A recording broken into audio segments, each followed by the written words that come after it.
Maree Holland, who was aiming for a treble at these championships, but went down in the first leg, the 100 metres. She has won the 400, and she's hot favourite to win the 200. Her best ever, 22.83 last year.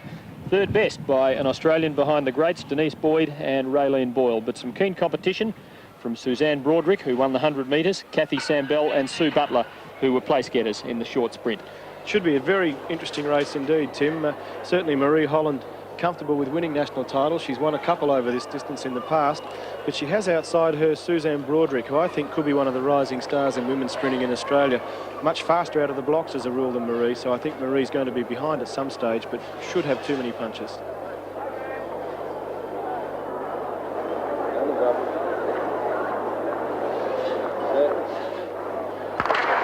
And Holland was slow. Broadrick beat her out by a considerable distance off the blocks, and Broadrick doing well, covering Mullen, Peterson, Moore and Butler on her outside. Now Holland starting to unwind on the bend. As they straighten up, Broadrick is nicely clear of Holland, and she might complete the sprint double. Holland and Sambell second and third, but Broadrick's got them beaten, and this is a great performance by Suzanne Broadrick, upsetting Maree Holland in the 200, with Sambell finishing third. And that is the upset of these championships.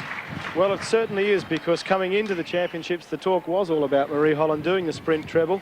But there's Suzanne Broadrick, great winner in the 100 yesterday, making it a fine double, an excellent double, especially after a superb first turn, where she really laid down the law and said to the others, well, catch me if you can. And I know one person that'll be very pleased is Wally Foreman in Western Australia. Suzanne Broadrick with his institute. She's come back after 3 years of injury, 3 years of stress fractures to take the sprint double.